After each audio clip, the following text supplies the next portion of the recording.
have you here. अच्छा जी, सलील साहब, त्रिपाठी जी, नमस्कार. Absolutely, Kemon Achan, honor to meet you again. Yes, my former partner in crime from India today. Hello, sir. How are you? So we are recording already, so we are good to start. Yes. Okay, so we'll be polite now. now. Over to you. All right, let's get this show started. I'm gonna give it. Oh wow, there's already attendees in the chat, but I'll wait for like maybe a minute or so to let enough people join in before I get started for real.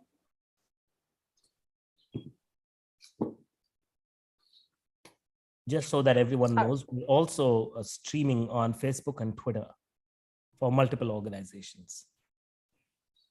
Very true. All right, I will go ahead and get started so now. we can share this on our Facebook. It's there in the Facebook Live. Yes, the live stream can be shared, as well as the recordings will be available afterwards for sharing as well. It'll be available on YouTube. Will it be available on YouTube? Yes, sir. We are already recording and we are live to to our audiences. So let's just get ahead. Let's just go All right, let's Yes. go ahead and get started. Very quick request for our speakers to put themselves on mute for just a moment. Thank you so much. All right, hello everyone. Welcome to this week's congressional briefing, and let's jump right into it. To quote Walter Cronkite, the legendary CBS evening news anchor, freedom of the press is not just important to democracy, it is democracy. It's an idea you'll find reflected in many constitutions and charters of democratic nations, that a free press is a key mechanism for preserving a democracy and the rights of its people. That means a press that allows criticism of its government freely, a press that speaks truth to power, and a press that demands the truth instead of caving to propaganda.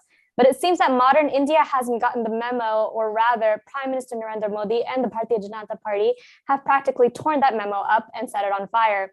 And that is the topic of our briefing today, the Modi government's attack on the freedom of the press, and by extension on Indian democracy itself. The organization Reporters Without Borders recently updated India's ranking on the World Press Freedoms Index, and it's not pretty. In 2022, India's ranking dropped from 142 in 2021 to 150 out of 180 countries in terms of press freedoms due to ongoing violence against journalists, the politically partisan media, and the concentration of media ownership. And to summarize the report RSF has put out on India, you can take a look at this PowerPoint, which I will pull up for you just 1 minute.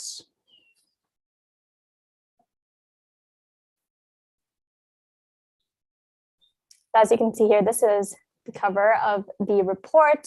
You can find this online as well. And just to summarize briefly the points listed in the report, things changed radically when Narendra Modi became prime minister. The ranking, as I mentioned, dropped from 142 in 2021 to 150 in 2022. That is a massive drop. Modi sees journalists as polluting the relationship between himself and his supporters. The central government exploits media narratives for Modi's gain. Mainstream outlets broadcast pro-BJP propaganda, and upper caste Hindu male media bias is highly common, with little to no representation for India's vast cultural and religious diversity.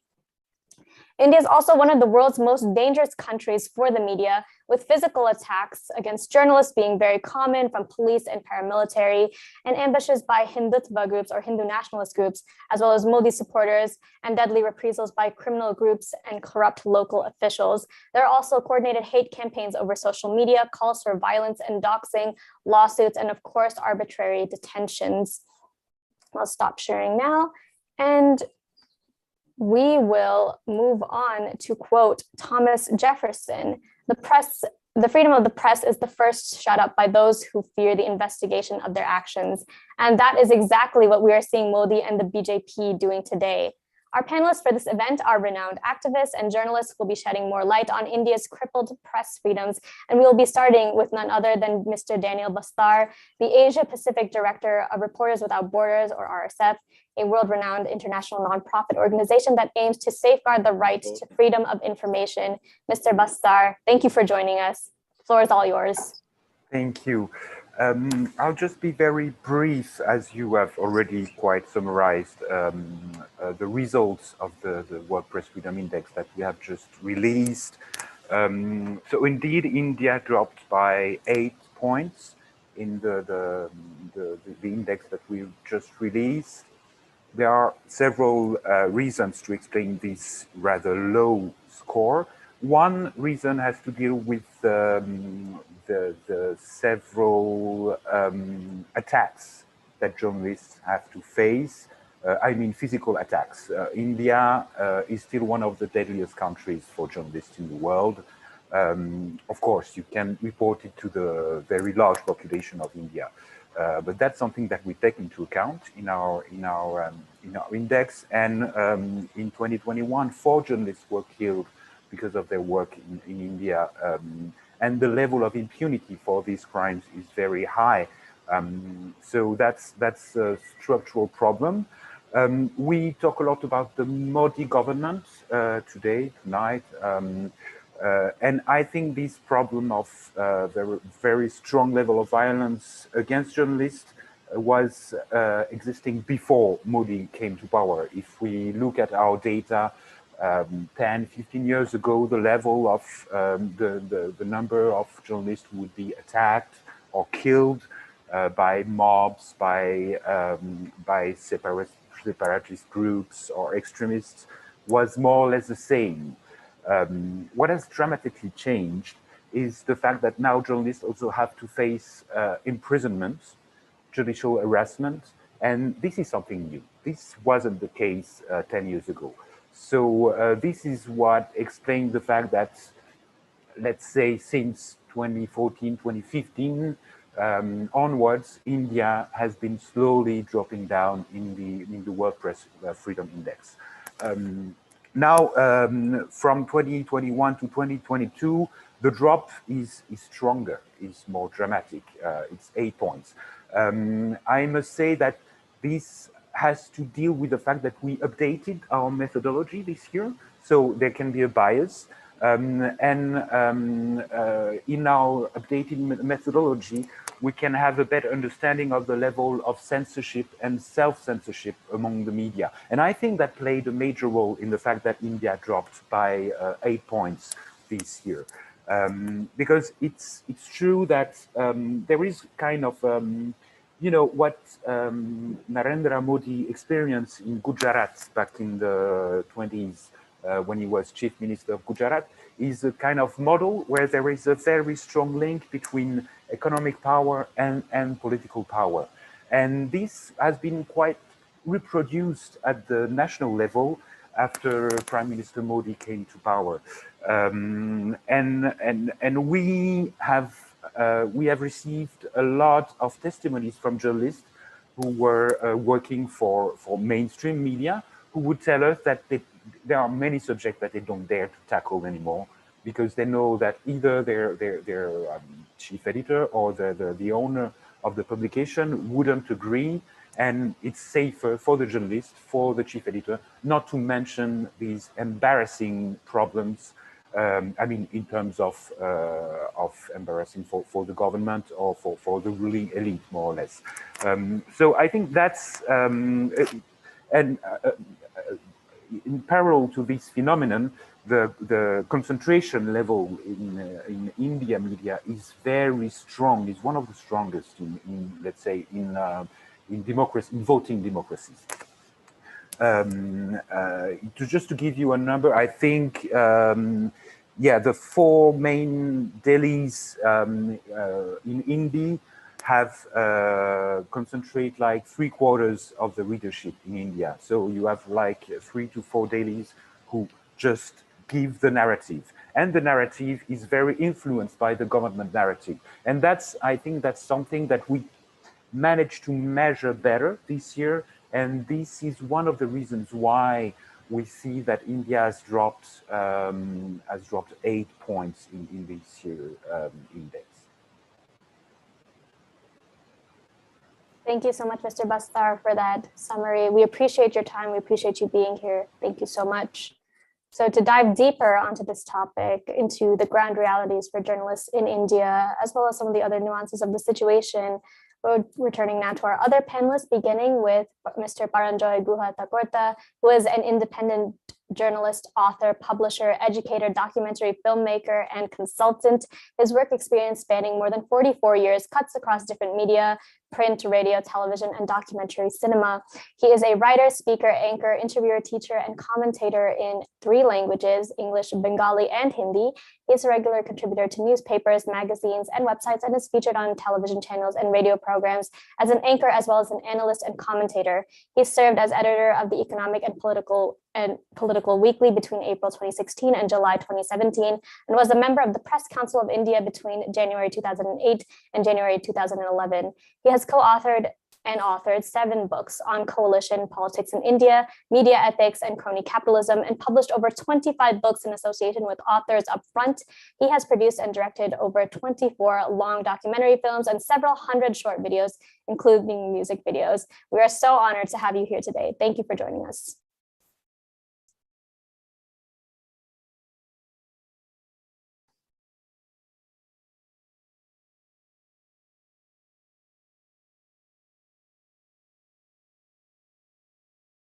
You're on mute, sir. There you go. There. I'm sorry. No thank you worries. very much, Safa. Thank you very much for that introduction. I thank Salil and Daniel and Niranjan and Bhasha and Pamela, my dear brothers and sisters, and we are part of the same profession. I'll just give you an overall backdrop, and I'm sure my colleagues will be able to fill in on the details. It's not surprising that there's been a sharp drop in the the freedom of the media index that the RSF has put out, and this is particularly evident over the last 8 years.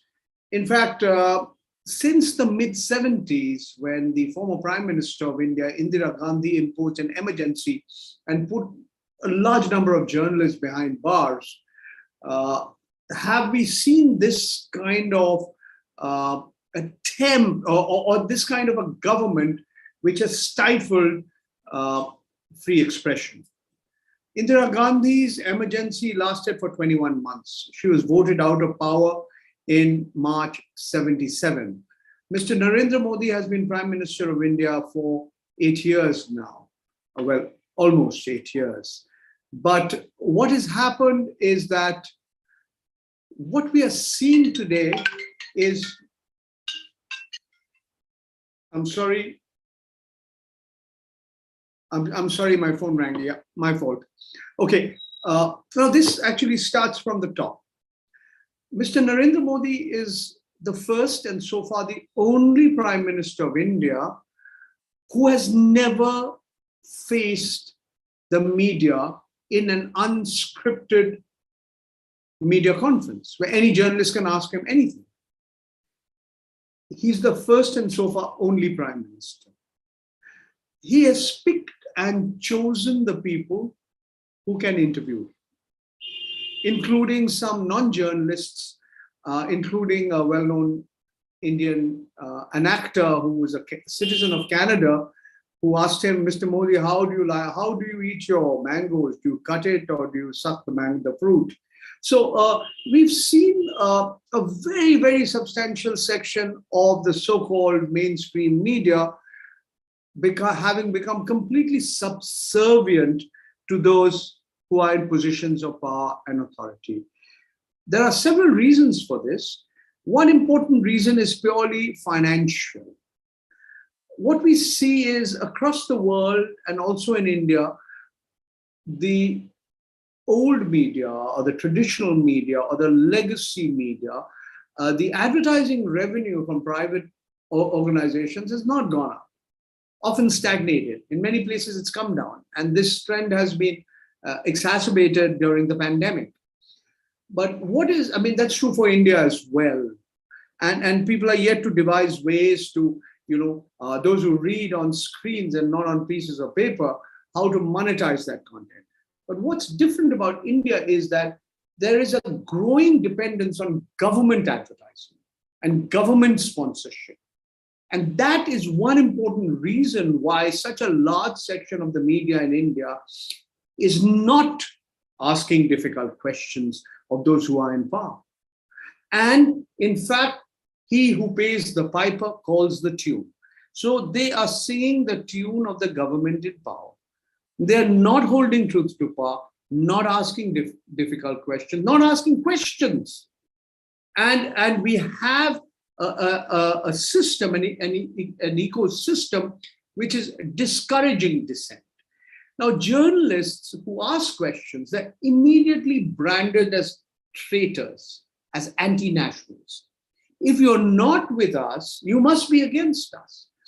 More than a centuries old British colonial era law of sedition has been used against several journalists. We've seen the laws on defamation being misused. We are seeing the information technology rules being used in a manner to target only the critics of the government. We've seen other law enforcing agencies, including the Income Tax Department, including the Enforcement Directorate, becoming weapons to target those who are critical of the government. And those, unlike most of us here on this panel who work out of metropolitan areas and cities, and some of us who come from privileged backgrounds, those who work in rural areas, those who work in remote areas, they have become extremely vulnerable. They have been vulnerable not only to physical attacks, they've been vulnerable to being put behind bars under some pretext or the other. Recently, there were journalists in Uttar Pradesh, in the eastern part of Uttar Pradesh, who exposed how examination papers were being leaked, and they were put behind bars. So, you're shooting the messenger and suing the messenger. So, I mean, we have a ridiculous situation where we have a journalist from Kerala called Siddiq Kappan, who has been behind bars for more than 575 days for an article he didn't write. He never got to write it. He went to report on the rape of a woman belonging to an underprivileged background, and he wasn't able to report. He's been accused of being part of some terrorist organizations. Journalists have been put behind bars using draconian laws. First information reports have been filed against them, and every manner of intimidation, harassment has been going on. Now, we have reached a stage where there are large sections of the government who believe that we can bludgeon that small section of the media, which is still trying to hold truth to power, which is still trying to ask questions, that we can actually harass them and intimidate them. Their sources of funding, whether it be the way they work. You have a series of what are called SLAPs, SLAPP, Strategic Litigation Against Public Participation, with the whole idea being to ensure that journalists and the owners of media organizations who are taking critical positions, they are sort of literally entangled in litigation. A lot of this litigation would eventually lead to nothing, but the process is the punishment.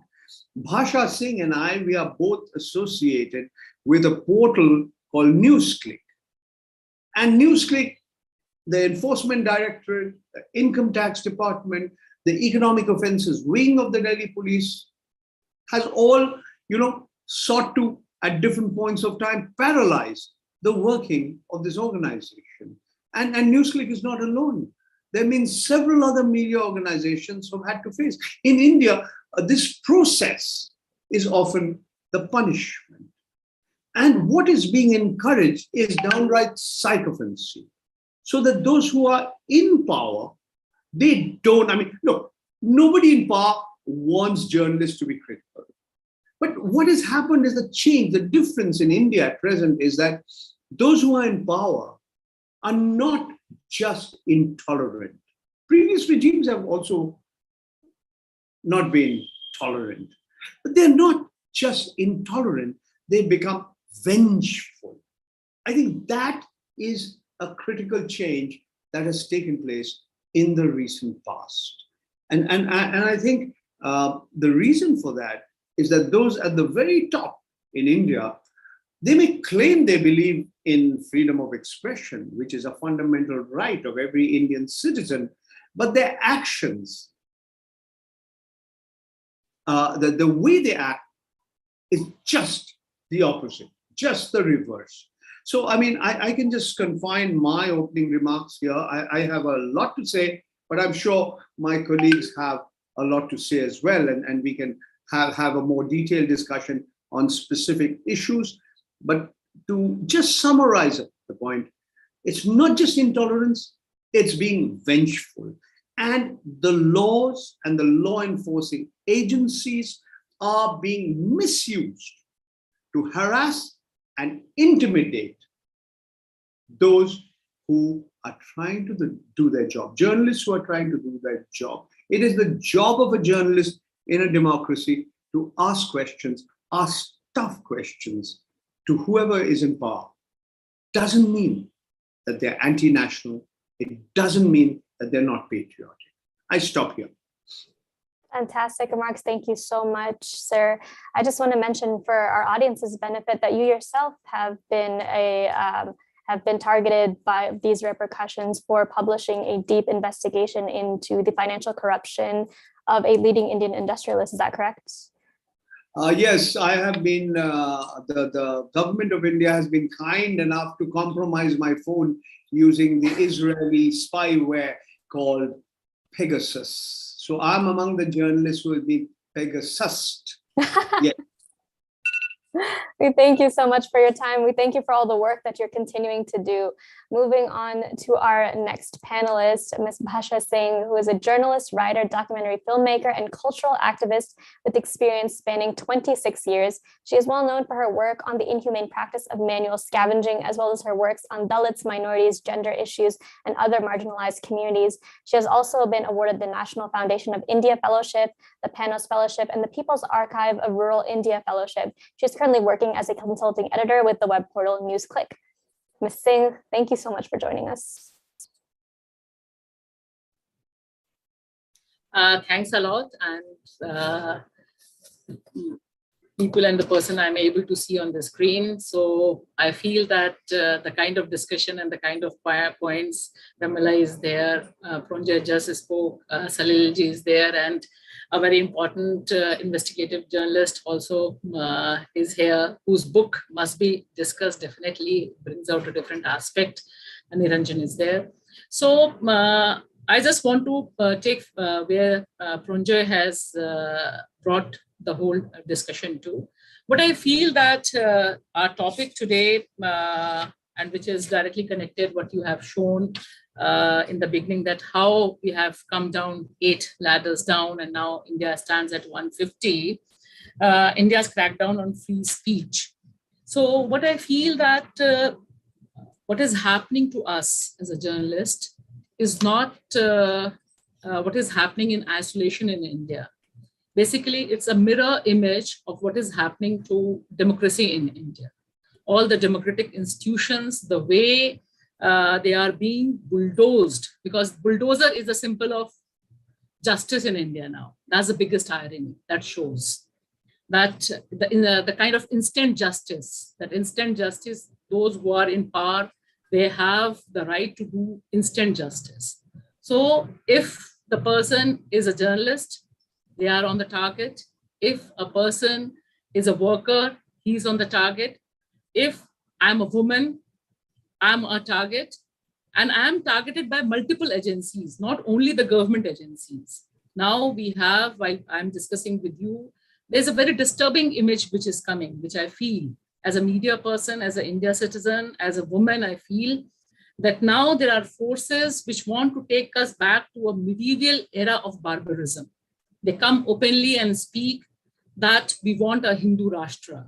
An elected representative is there, sitting there. One of the so-called journalists who is heading a TV news channel, Sudarshan TV, Suresh Chauhan, he is making the pledge and everybody is taking the pledge that, okay, we will sacrifice for the Hindu Rashtra.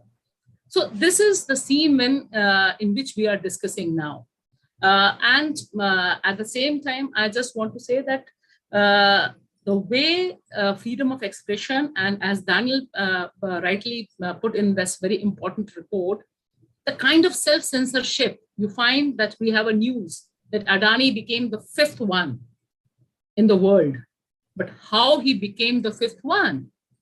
You find that last 7-8 years, almost the investigative journalism is killed. There is no discussion on the corporate loot which is happening. We all are afraid to report how so many drugs, such a huge amount of drug landed in Adani's port. While you are placing, you have to think 10 times, and then your where agencies you are working, they have to think 1,000 times, and the story will be dropped. So this kind of intimidation and the kind of environment which has been made, as a woman journalist, the kind of violence we have to face, the kind of trolling we have to face, and there is no agency where you can go and address and report. Nothing is going. They are openly selling us. They have sully deals, they have bully deals, they have trolling agencies who just want to curtail all those women who want to report, who want to write, who want to come openly, speak truth.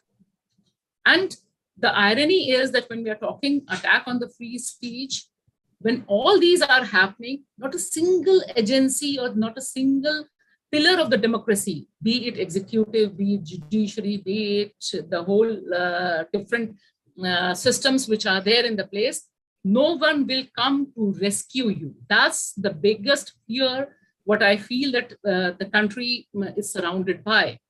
So that's, and it is across the country.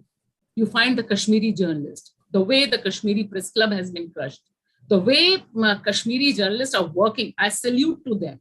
The young women journalists, photographers, how daring they are, how way they are reporting. It is unprecedented. I don't know how it is happening in other countries, but the way they are still reporting. You go to the Northeast, so less news is there, but kind of UAPAs on journalists. It's unimaginable. I just went for my reporting to Manipur when the elections were there. And all the journalists, the way they were talking to me, and they were saying that, okay, you came from Delhi, it's okay, but the way if we report from the ground, we are the 0.3% of the total population of the India. And when you come to the Decorian laws like UAPA and sedition, we are on the 4th number. So this is what is happening, and it is spreading across. The way Pronjay mentioned about happened in Balia, that is Uttar Pradesh. So those are at least the news which are coming, where there is a resistance, there is a resilience, those we know about it. But what about those journalists who reported this basic minimum reporting, that there is a hunger death? It's impossible right now to report a hunger death now, because then the FIR will be on you. The way it has been reported from Prime Minister Narendra Modi constituency, a very young journalist reported that people from marginalized community, the Dalit community, they are eating, they don't have anything to eat, they are eating grass. And today you see the present condition, how he is suffering, his whole family is gone. And there is no system which is there, there is no organizational support which is there for such a widespread young journalists who want to save journalism, basically. You see that there's a very clear-cut divide. One is the corporate media, definitely, which has a complete ownership. And now the two big shots, Ambani is holding the media, Adani is also into it now.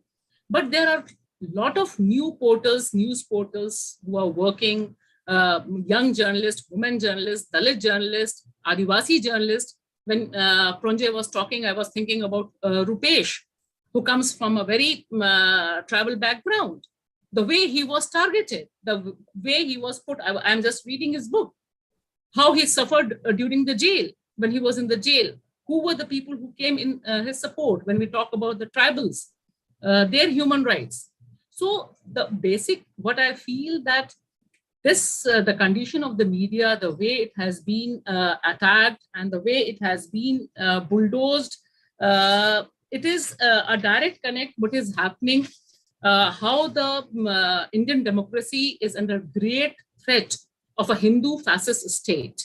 That if I want to report what is happening in Jahangirpuri, where that is a place in national capital Delhi, the way the demolition we have seen. I think this Ramzan, this whole period of Ramzan was the most horrible period I have ever seen, where the Muslims have been targeted across the country, and there was very less reporting. And in the corporate media, the reporting was from the other end. So basically, the voice of the voiceless is almost out. And I just want to put one more thing, that last 7-8 years, the media or the corporate media has been turned into narrative building industry. Basically, it will set the narrative for the government, for the policymakers, for the right-wing shift of the economy. So everything which stands for the poor is bad. Everything which stands in the favor of women is bad. Everything which stands in the support of free speech is bad. It has been painted as black. So painted as bad, sorry. So this whole perception building, because media during the Corona time also we have seen, and that was the worst time when we have seen during the Corona period, that how this corporate media turned into a very ugly face of narrative setting industry, where the mainstream or the so-called corporate media, TV channels, newspapers, everyone was spreading lie, and the kind of fake news is being spread in those TV channels, news channels, studio. There is no system to check. They don't repent. Just now there is a case going on against one TV channel anchor, Network 18. He said he has given a false news. He tried to spread communal tension by misreporting. But you see, there is no agency as such who can check that that work is being done by Alt News, which is run by Pratik and similar other groups. So this condition, I think that this is a mirror image, what is happening to free speech, what is happening to women journalists, what is happening to Dalit journalists, what is happening to Muslim journalists, what is happening to journalism in general. Is a mirror image what is happening to our democracy in India. And as all the institutions are falling and keeping silent to the fascist in onslaught, that is happening. And I just want to close with one positive sign, that is still the voices within the media, the young who are writing from the remotes, from the different parts, not from the big metros, their number has not reduced, their voice, in spite of being FIRs, it has not withered away. And the way the resistance has been put in Uttar Pradesh, place Balia, where the whole city came together for 3 journalists who have been arrested. So I think Pamela is there and Pronjo is there, they can correct me. This kind of resistance where the whole city went on a strike, that unless and until you release our journalist, we are not going to follow you. And then they force the state to make the release, take out those cases which have been put. But the sad point is that when it happens to Siddiq Kappan, when it happens to other marginalized group, this kind of solidarity, this kind of resistance is missing. So here I close. Thanks. Thank you so much for your time. Yes, Mr. Paranjoy, go ahead. Yeah, Safa, I know there are several speakers. I don't want to take up their time. After what Bhasha said, there are 3 points which I just want to emphasize.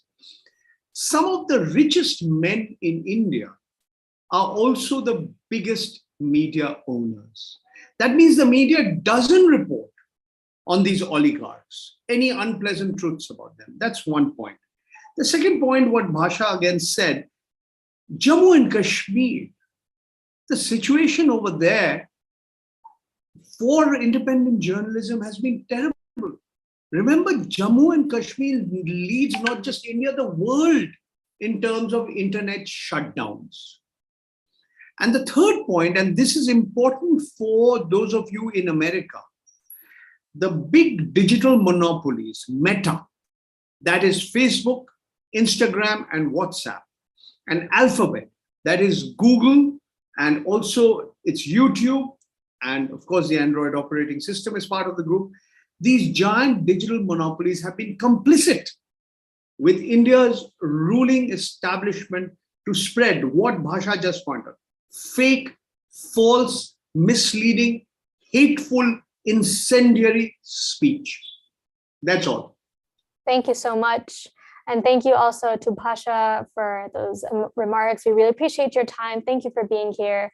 Our next panelist is none other than Niranjan Takle, an investigative journalist and author. In 2017, he wrote the groundbreaking investigative piece, A Family Breaks Its Silence. Shocking details emerge in the death of judge presiding over Sohrabuddin trial for the Caravan magazine, about Justice Loya, a judge who died under mysterious circumstances related to judicial corruption. He is also the author of the book, Who Killed Judge Loya, which was just recently released. Mr. Takle, thank you for joining us. Please go ahead, the floor is yours.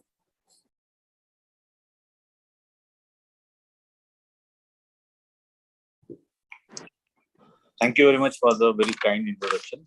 And I would like to start with saying that the inaugural rating of this freedom of speech, freedom of press index was 80. It dropped down to 120.22 in 2012, and now it has dropped down to 150, which is, which actually shows the extremely scary picture of what freedom of press actually exists in India.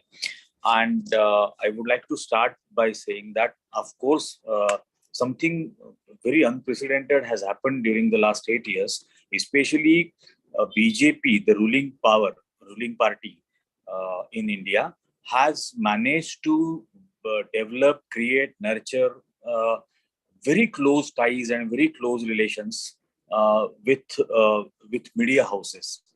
And as we all know, the majority of the media houses are controlled today by the friends of BJP.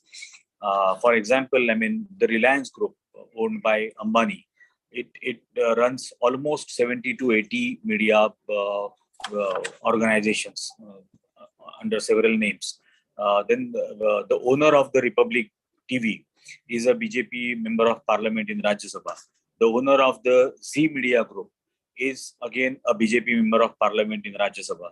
So they have managed to develop these kind of very close ties with the media houses, and probably the entire corporate structure that has evolved over the control of media has probably become a reason, one of the reasons for this drop in the freedom of press. Secondly, a very peculiar thing that we have observed in the last 8 years is, in fact, Narendra Modi started his tenure in 2014 by attacking journalists. He started calling journalists as news traders. Never in the history of India this has happened. Here, the Prime Minister of India was openly calling journalists as news traders. Then his subordinate, another minister from his cabinet, V.K. Singh, who is also a former general of Indian Army, he called journalists as prostitutes, equating them with prostitutes, calling them prostitutes. And that's how the entire ruling dispensation and the party workers and everybody who were attached with the ruling party started ridiculing, undermining independent journalists, and especially journalists who were talking and writing against several policy decisions or the decisions of the government. And so prostitute has become a common phrase today to describe journalists by the ruling party. Second thing is that whoever writes or talks against the government have been labeled as anti-nationals. And again, this also has never happened in the history, as far as I know. Talking rather criticizing policies of the government has become a crime. I mean, journalists have been labeled as anti-nationals. Then there are methods of cornering, torturing, harassing journalists. I myself have been facing a defamation case for writing an article, a very long investigative article against the political ideologues of this ruling dispensation, Savarkar. And that article was titled "A Lamb Lionized." Now I am facing that defamation case for the last 5 years. Then there are incidences where journalists have been forced to lose their jobs. Again, I mean, unfortunately, I have to repeat, but I have been an example of that. I was a part of Malayalam Manorama group, which is again a very important group, media group in India. And I was working with the Week magazine, which belonged to Malayalam Manorama group. And I was working on this particular story of murder of Judge Loya. But they refused to publish and they asked me to quit. So I had to quit that job. And since last 4.5 years, I'm unemployed. So this is a manner in which such journalists are financially eroded. And the dispensation ensures that such journalists remain unemployed. I myself have experienced number of such things. When in fact, the Penguin publisher had voluntarily offered me to write a book on the murder of Judge Loya. But after a few months, rather a month before handing over the manuscript, they wrote back to me that they cannot publish the book. And then I never got a publisher in the last 3.5 years. The ISBN number, which is required for publishing the book, the government of India denied to give me that ISBN number for last 15 months. I sent almost over 300 emails, but they refused to respond to a single email. Then I had to apply through a very small, minuscule publisher in a very remote place, from a remote place in Maharashtra. And that's how I managed to get the ISBN number. But and now I have released that book. But these have been the methods of cornering journalists. Then arrests.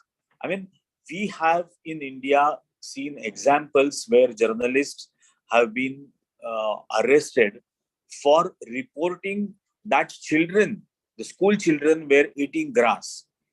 They have been arrested for reporting that children have been forced to clean toilets in their schools. And I mean, they have been charged under sedition for being anti-national, doing anti-national activities, and for writing against the chief minister or the prime minister. And these have been the cases where journalists today, right now, in fact, there are 13 journalists who are in jail. And every year, I mean, ever since the Vapam scam broke, the Vapam scam done by the BJP government in Madhya Pradesh, one of the popular states in India, there have been, I mean, incidences of the murders. I mean, every year, at least 3 to 4 journalists have been killed. And somebody as renowned as Gauri Lankesh was also killed. Then physical attacks on the journalists, physical attacks on the family members, attempts to humiliate them, attempts to, abuse them and troll them on social media. We know example of Rana Ayub. I mean, she has faced the worst kind of torture, online torture and harassment that any women journalist can probably face. I myself have been attacked. My family has been attacked. My family has been trolled. And this has been going on for the last 8 years. Unfortunately, we have come to this stage where violence against journalists or harassment, mental torture, forcing them to be unemployed has become a norm today. And of course, I genuinely, I graduated as an engineer an electronics engineer. I was working in engineering field, but I joined journalism inspired by a sentence that I read in a book, that it is the duty of a journalist to tell the truth and shame the devil. And that sentence actually inspired me to join journalism, and that is something which I am trying to continue, and I will keep on doing that. But this is a very sorry state, and this index figures, this drop in the freedom of press index does not affect the ruling power in India at all. They are not bothered about such indexes or such plummeting ratings of freedom of press or any rating that defines the democracy in India. Today, it is not only the press, as Bhasha also mentioned, it is the democracy in India which is facing a severe and a very genuine risk. And I would like to conclude with that. Thank you. Thank you so much, Niranjan, for your time and for all the work that you continue to do. We appreciate you being here. Moving on to our next panelist, we have Pamela. Just have a request. Yes. Actually, I'm facing some problem with my internet connection, and it's continuously the connection has been dropping. So I would like to, beg your pardon and excuse from all the participants, all my seniors, in fact, Paranjay Goa, Salil Tripathi ji, and everybody. If at all I drop, it happens so that the connection again does not get. No issues at all. Please excuse me. Thank you. No issues. Thank you so much for your time. Our next panelist now is Pamela Philippos, a journalist, researcher, and senior fellow at the Indian Council of Social Science Research. She has served as the director and editor-in-chief of the Women's Feature Service, the senior associate editor of the Indian Express, and a journalist at the Times of India. And she is currently the public editor of The Wire. She was the recipient of the, sorry about that, it's my speaker timer. She was the recipient of the Chameli Devi Jain Award for Outstanding Women Media Persons in 1999 and has served as an advisor to the Media Task Force of the High-Level Committee of the Government of India. Ms. Philippos, thank you so much for joining us. Thank you, Safa. It was so important to listen to the preceding speakers, and I'm glad I had a chance to do that. Thank you for inviting me to speak at this forum. India is often referred to as world's largest democracy. And this assumption rests on the ideal that it's supposed to have a free media. Well, the RSF report has actually shone a light on this and found that the media in India has severely failed international indices of what constitutes free media. Its findings are important because not only do they flag that the world's largest democracy, a term so loosely used and it's always used, today finds itself at the bottom end of the table of 180 countries, and studied by the RSF, and its precipitous decline of 8 notches over last year. It could be because the methodology that Daniel was telling us about, but nevertheless, it is a very significant drop. And if you consider it over a longer span, the drop is even more severely apparent. In other words, we are facing an aggravated and cataclysmic decline in terms of media freedoms in this country that could point to a situation of no return. And so it is a dire situation we are facing today. There's an urgency, therefore, to understand the structural reasons for this decline.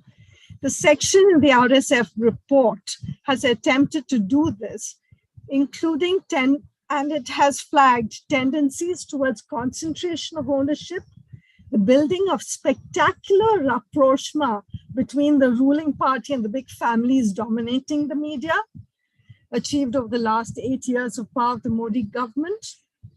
And it has also talked about the amplifiers, how the media, instead of being the watchdogs, have become amplifiers of the government narrative. and it has led to the creation of an ecosystem of vigilantes loyal to the ruling dispensation, which serves to intimidate and punish independent journalists and weaponize disinformation. So all this has come out in the words of my colleagues in this panel, and we need to unpack the structures, this coercive environment in which we are functioning in India today. I will, in the brief span given to me, deal with two disturbing and recent developments. The first is the deliberate use and systematic deployment of draconian laws to silence journalists. The manner in which Fahad Shah, editor-in-chief of Kashmir Wala, was actually following a very, very important story.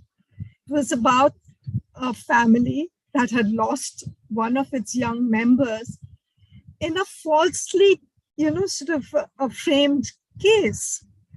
And so he was just putting across the views of this family. And that was enough to actually put him in jail. And the moment he was given bail, he was thrown in again under the PSA, which is, of course, which doesn't give you any bars of bail. You have to remain behind bars for years on end. And that's the situation we have in Kashmir today. And like Paranjoy and others have talked about, it's not just Kashmir. Kashmir, we know, has been lost because the media and the military have been used together as forces to subjugate this region. But I'm talking of UP, of course, figured very prominently in Barsha's comments and Niranjan's comments as well. UP is such a large and very politically important state that what happens in UP is very, very crucial to what happens in the country as a whole, because its impacts go beyond. It accounts, if UP was a country, it would have been the 5th largest country in the world. So you can imagine the impact that, the media in UP being completely suborned to the powers that be, the impact that has on the country at large. So it is, what I want to tell you here is, in just the last month, that is April, we had such a series of assaults that dramatically exposed the impunity with which the state, the police, private armies have treated journalists. In Madhya Pradesh, they actually stripped a whole lot of journalists, stripped them down to their underclothes.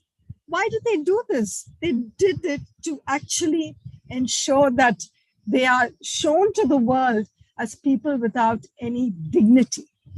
Their dignity was actually physically robbed from them. So this, the kind of modus operandi, it's so amazing that over the last few years, the modus operandi has changed in so many ways, but they have all one end, and that is to completely ensure that the independent voice of the journalist is shut out. I know that Basha talked about the Balya case, and I like the Balya case. You know why? Because they managed to get civil society, the local people there, to actually come out in support of these journalists, because these journalists were doing a very important job. They were talking about how school examination papers were, exposed much before the exams were held. And the journalists were very brave. They came out on the streets and defended their right to publish the story.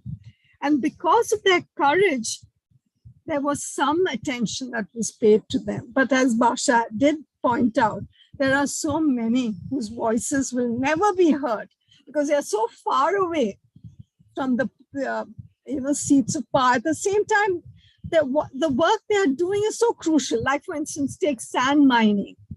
Now, sand mining is a very localized thing, but it finishes off entire rivers. And people who do stories on sand mining live in terror of their lives, not just their lives, the lives of their families. And very often they are in very distant places, so they don't even have the kind of connections that journalists in Delhi may have. So we are talking about a very complex picture in a country as large as this. So apart from using existing law, draconian law, the Modi government has also introduced coercive orders designed to discipline independent journalism. The Information Technology Intermediary Guidelines and Digital Ethics Code rules of 2021, introduced without public consultation, was one instance of this. Its specific intent was to regulate online news, because many of the portals, like speakers before me said, the mainstream that have completely sold out have actually, found irrelevance. And the people who have found relevance are actually digital players. NewsClick, for instance, is one instance. The Wire, the Scroll, there are so many. Scroll broke that wonderful story about, hunger in a constituency in UP. These are stories that need to be told. And because the digital space is relatively less requiring of big capital, it is possible for them to actually speak out in a way that these mainstream media cannot, because of the compact that their owners have already made with the government. So what you're seeing is not just economic and political power, you're seeing economic plus political plus media power. And that's the schema that we have to look at very carefully. So together with this intimidating legal landscape, there's a disturbing rise in the surveillance of journalists, including through the sophisticated software like Pegasus, which has been referred to earlier. And the Pegasus, we know, has a capacity to extract messages and information from phones. So journalist sources can, be actually betrayed through processes and software like this. So it's a very dangerous thing. And in fact, one way to live and work in the Pegasus era, people are told, is to leave your cell phone behind. Don't take it if you're going to meet important people, your sources, because you will never get away with this information. So the names of 40 Indian journalists among a whole range of civil society actors figured in the leaked list of potential targets for surveillance in the Pegasus list. And forensic, and we know that Paranjoy is a major valid member of that club. So I'm saying that it's become so normalized, the surveillance staring us in the face in plain sight. And what does the government do? It just does not acknowledge its responsibilities. It either keeps quiet, it denies that it has done anything, or it diverts. So it's such a serious issue that concerns Indian democracy at its roots is just not even attended to. It's just ignored by this government. And that is the danger that we are facing today, because when people who are meant to be accountable, people who say that they have the power of the people behind them, these are the very forces that are denuding Indian democracy of its power. The situation is indeed grim, which only underlines the importance of reports such as the one that Daniel and his group has just brought out. Thank you so much. Thank you so much for your time and for your remarks. We truly appreciate you being here. Our next panelist is Salil Tripathi. was a veteran editor who serves as chair of PEN International's Writers in Prison Committee. In 2015, he received the Red Ink Award from the Mumbai Press Club for Human Rights Journalism. His works have been published in a number of top international publications, and he's the author of Offense, the Hindu Case, about the rise of Hindu nationalism and its implications on free expression. Over to you, Mr. Tripathi. Thank you. Thank you very much. One of the good things about, I see Bhasha's hand up. Does she want to speak? Let's maybe perhaps after you. Yeah. Okay. After All right. Okay. No, I just noticed it. That's why. No, but thank you very much. First of all, it's a great honor to be with such sterling individuals on this panel, including I see a lot of familiar faces. And the other thing is that when you're coming toward the end of a discussion such as this, a lot of what you would have wanted to say has been said. So I will try to focus my remarks on the things that have not been said or the things that I do want to emphasize. It does not mean that what has been said is what I do not concur with. I agree with almost everything that's been said by my colleagues and friends. And I'm really glad that Siddiq Kappan and Gauri Lamkesh have both been mentioned. And I was going to start with the two of them. So I thought I'll mention that up front. And if I'm allowed a moment of humor and joke, because, that's the only, laughter is the best medicine, as Reader's Digest used to say, then I think, Daniel, your reporters got it all wrong. 150 is a bigger number than 142. And under Mr. Modi's India is on to bigger things. So but India should be proud that it's 150 and gone up from 142. So I just thought I'll say that as a silly little joke to start with. But it's a matter of great shame that India is where it is. And this largest democracy is a point that Pamela makes. And last night I was at a dinner where we were talking about similar issues, and where I did say that India holds the most complicated elections, but that doesn't make it a democracy. India has newspapers which are published, but that doesn't mean the press is free. India has rule by law and courts, but doesn't mean it's a rule of law. It is a parliament, but it may not have an opposition. If the opposition exists, it is pretty much in name. So it has the structures of what we see as a democratic society, but the functions have been drained away. And I'll end on that a little later. Among the list of people that we've been mentioned, we should also not forget how hard it was for Rana Ayub to leave India recently when she was invited to the Journalism Festival in Italy, and how hard it has been for Akar Patel to leave India again. There's a sophisticated explanation given that Akar is in the situation he is in, not for his writing, but for his role as the chair of Amnesty International in India. And if you believe that, then I have a minaret in Delhi to sell you. Yeah, and I leave it at that. But I think there are a few things also worth bearing in mind. There have been some very good reports by the Free Speech Collective in India, which my friend Geeta Seshu runs, and many of you probably know Geeta very well. And she had her last report. I was just looking at the statistics that 154 journalists have been jailed between 2010 and 20. And in that, and this is a point worth bearing in mind, because it's not only the fault of the BJP government, because out of the 154 names, 73 were in BJP-ruled states, but that does mean that the rest of them, 80-something, were in non-BJP-ruled states. So let's not give a free pass to the other political parties in India, whose record in defending freedoms has also been pretty poor. I completely agree that the tenor and situation in India have changed completely.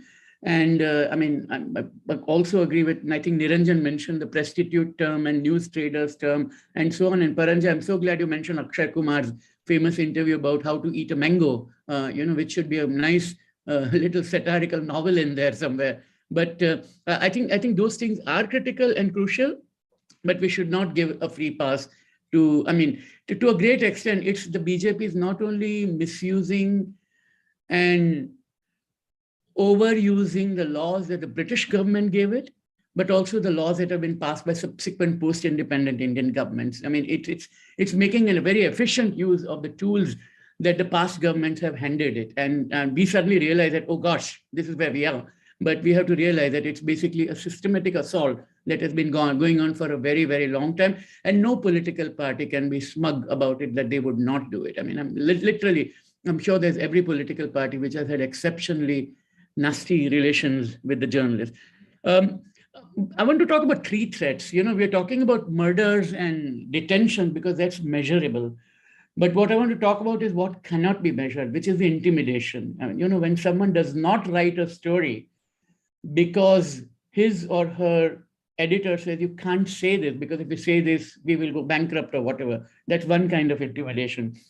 A woman reporter is not able to post or state things in social media and withdraws from the social media because of sexual innuendos and threats against her, or morph photographs of her pretending that she is not who she is in a particularly particular video.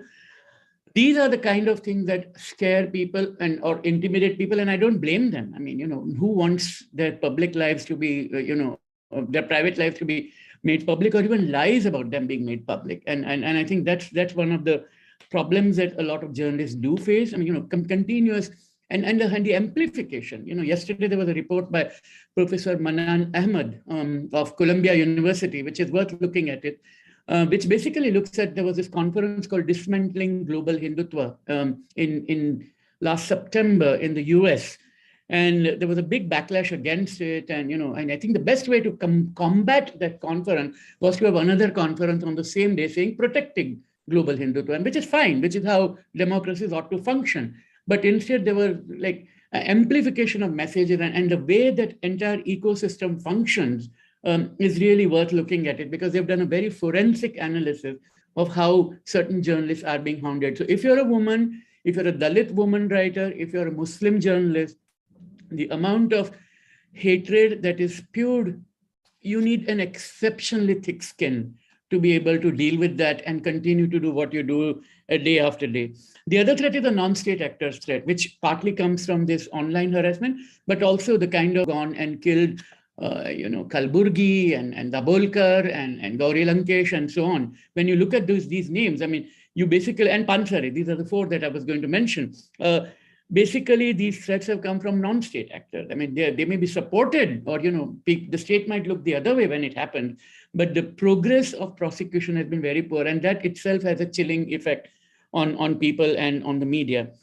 And that all of that leads to, and then there are the threats of lawsuits. I mean, Paranjo has more lawsuits than he can, remember probably, but literally every newspaper tends to get lawsuit threats from big business and running into billions of dollars, billions of rupees certainly, and in some cases. Salil, you're wrong. Right now, 4 active, 2 dormant, and several love letters that came from lawyers. Okay.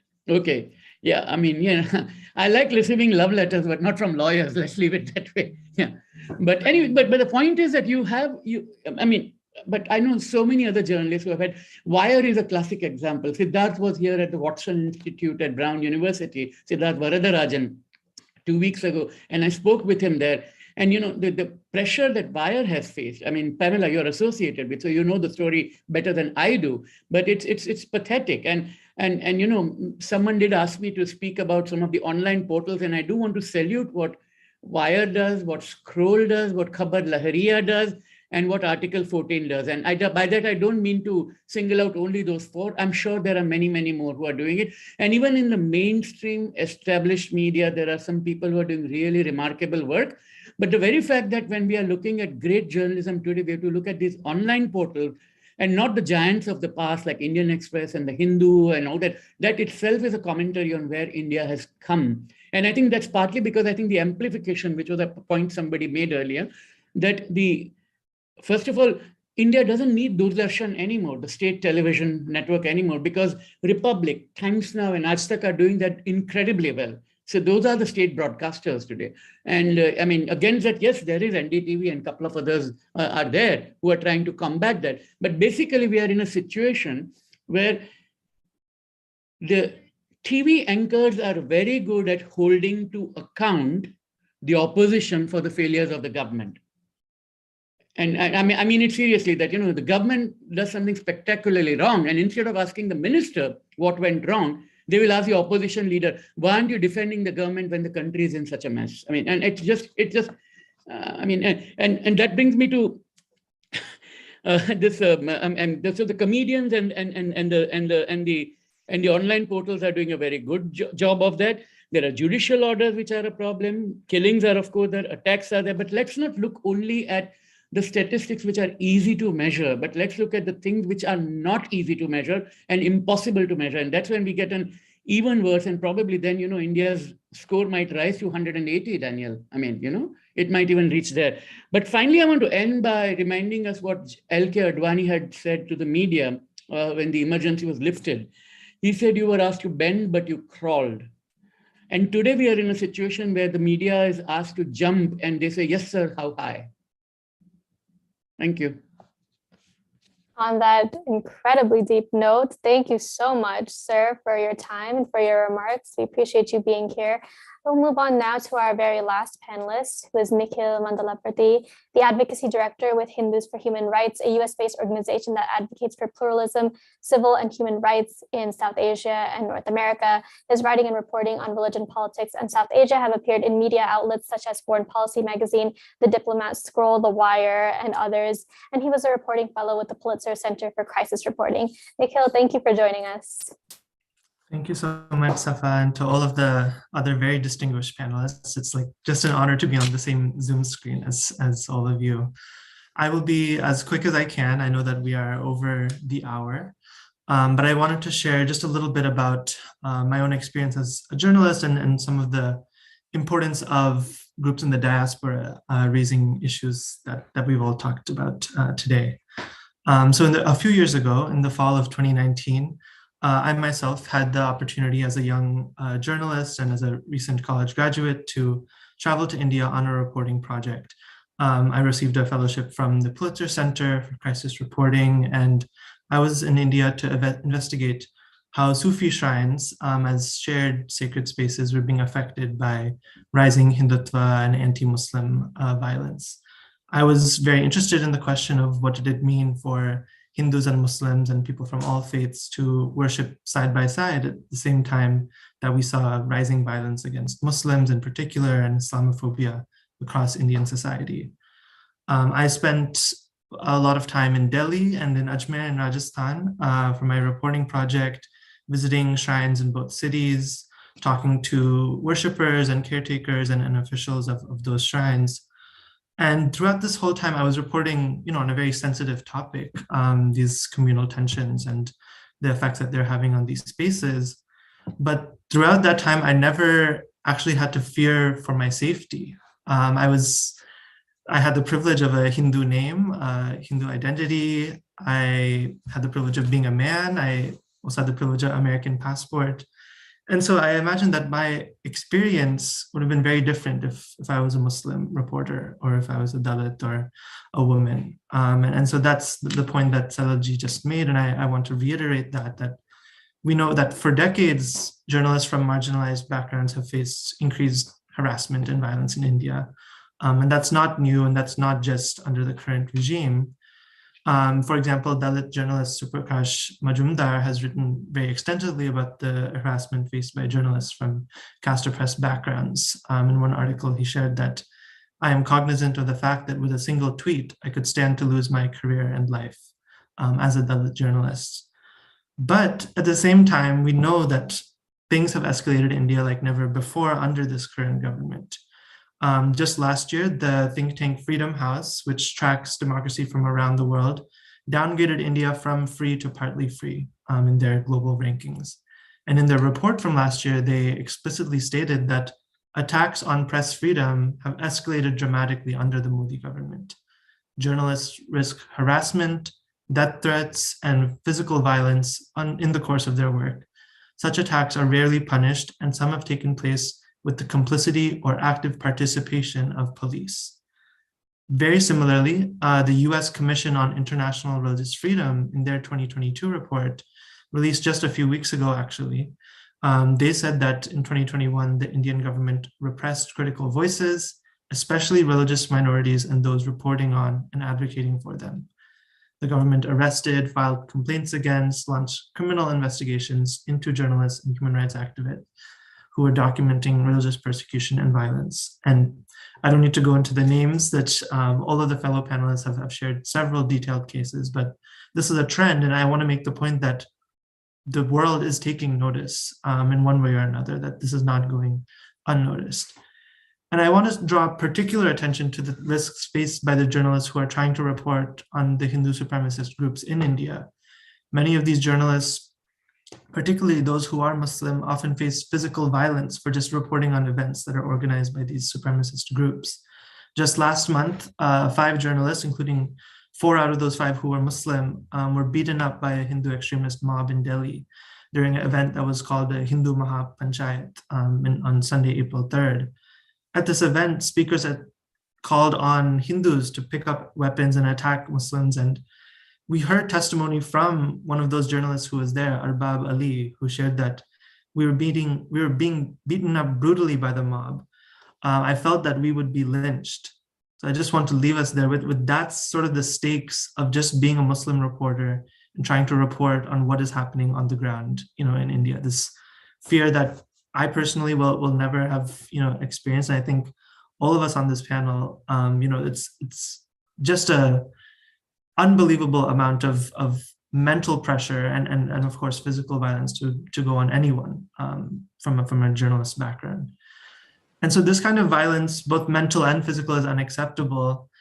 And yet those of us who are in the diaspora, speaking for myself in Washington, D.C., for example, we rely on the reporting that's being done by people like Arbab Ali and all of these other fearless journalists in India. And so that also means that it's our collective responsibility as the Indian diaspora to ensure that the harassment and violence against Indian journalists does not go unnoticed by the international community. And so I just want to conclude by reiterating that here in the United States, our own government agencies, such as USERP, have multiple times drawn attention to violence against journalists for the past several years. USERP has, for the last 3 years, recommended that the State Department designate India as a country of particular concern. The State Department has ignored this recommendation for the last few years, but just a few weeks ago, Secretary of State Anthony Blinken stated that the US government is monitoring human rights violations in India, which includes, of course, violations against the media and attacks on journalists. And so I want to state here at this congressional briefing that it's time for the Biden administration to put those words into action and ensure the safety for journalists, freedom of the press across India, particularly for those from marginalized backgrounds. Thank you. Thank you so much, Nikhil, for your time and for joining us. Pasha, I see that you have your hand raised. Please go ahead, and then Daniel, over to you. Just one point I just wanted to make, that the discussion which we are having today, it's directly what I feel that it's connected from the shameless denial from the top, the political top in the country. It has become a new normal in the India. Be it Pegasus, whatever has been done, whatever the investigation or the things, the denial happened in the parliament. That finally the government said has not come clear that why the journalists were on this surveillance. So this has come from the top.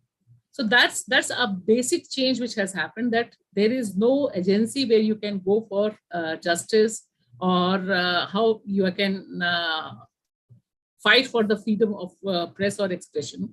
So first point this, and secondly, I want to say that the impunity is I don't have words to express the kind of impunity the violators are enjoying. And it is not, it is to the marginalized community, but even to the major community, be it Hindu, be it other communities, any mob, the lynching mob is there that we have seen just in Delhi, next to Delhi NCR, Noida, where a TV journalist who was politically aligned with the ruling class, he was threatened and nothing happened. And then because he just raised one point that to reduce the volume of a religious function. So what I feel that this lynching mob which is being generated, be it the cow vigilance, be it this, they are taking the trolls to all the sections. Definitely the minority and the Dalit Adivasis are at the top, but the kind of environment which has been made, and because it is coming from the top, that we have to understand, that impunity is being moved ahead. Thank you so much for those added nuances, Mr. Bastar, and then Mr.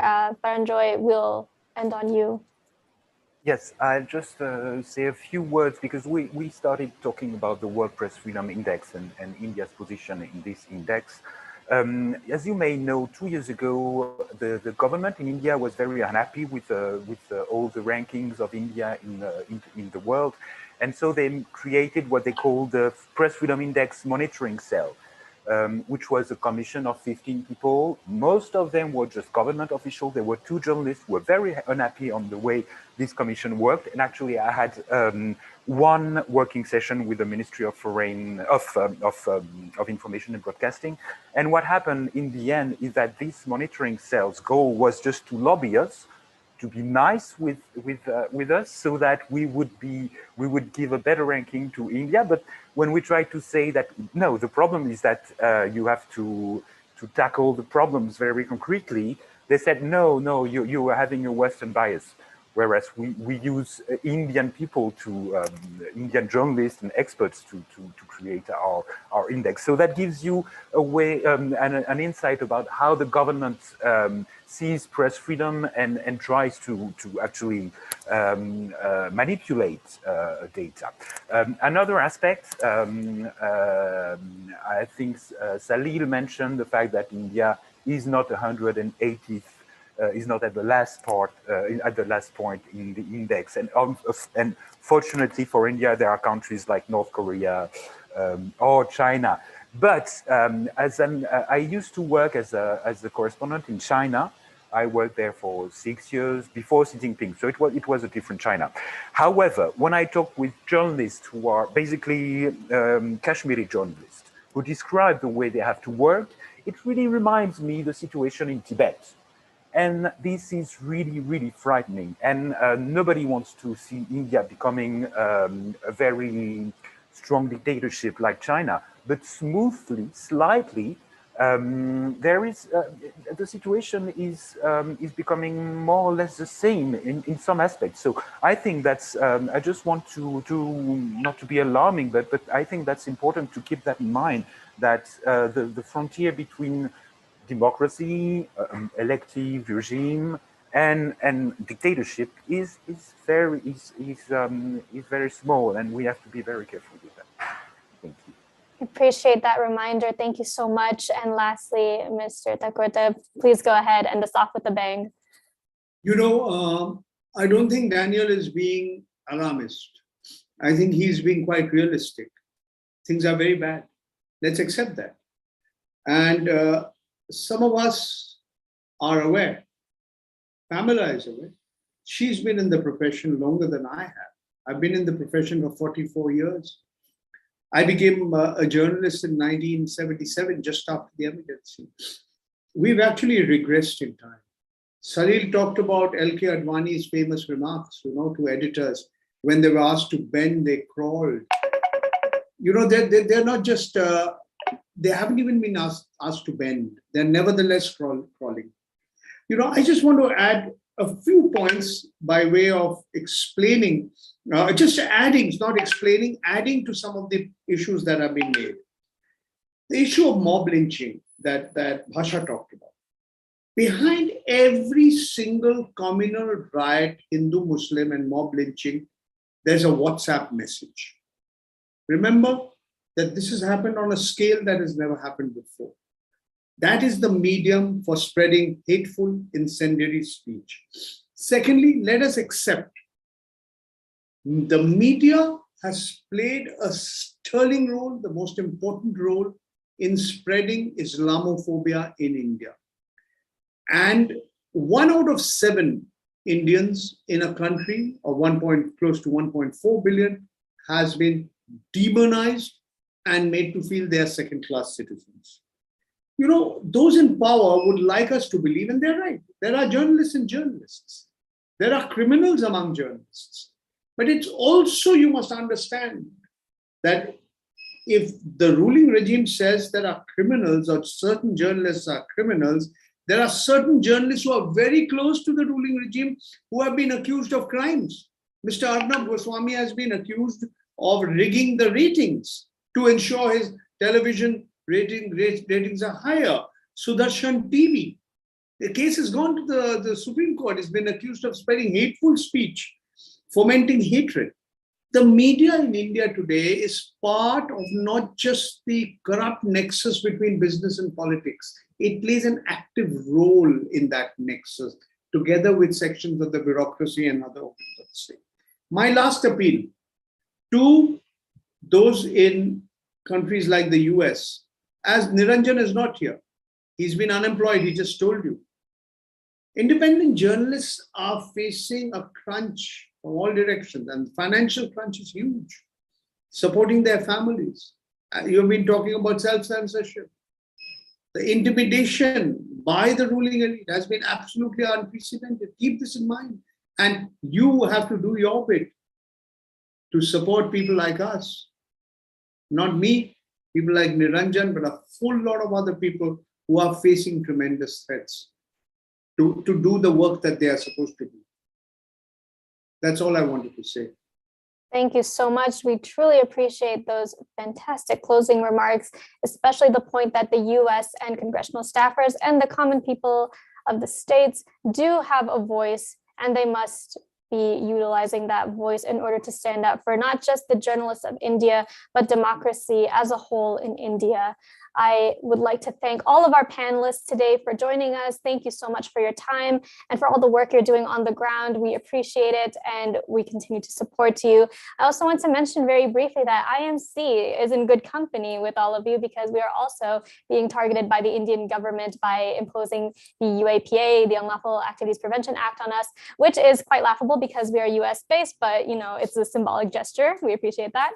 And merely for tweeting as well. So the jokes keep coming. The Indian deep state and its proxies have also created fake websites such as the Disinfo Lab, not to be confused with Disinfo Lab EU, which is a legitimate fact-checking organization. The Disinfo Lab is, the kindest way to put it is a meme-making machine that are spreading lies about IMC and our people, including Ajit Sahi, Ajit Sahi is also on the Pegasus list, so another one for the team. Unfortunately for the BJP and the Indian government, we are in the US, so they can't do anything to us. However, we can't even begin to imagine where we would be if we were in India. So yes, our voices are raised in support of journalists and of activists in India right now on the ground who are facing very real consequences for the groundbreaking work that they are doing on an everyday basis. And we thank you to our viewers for joining us today, and we hope that you will show up next time as well. Thank you so much for joining us, and have a great rest of your day.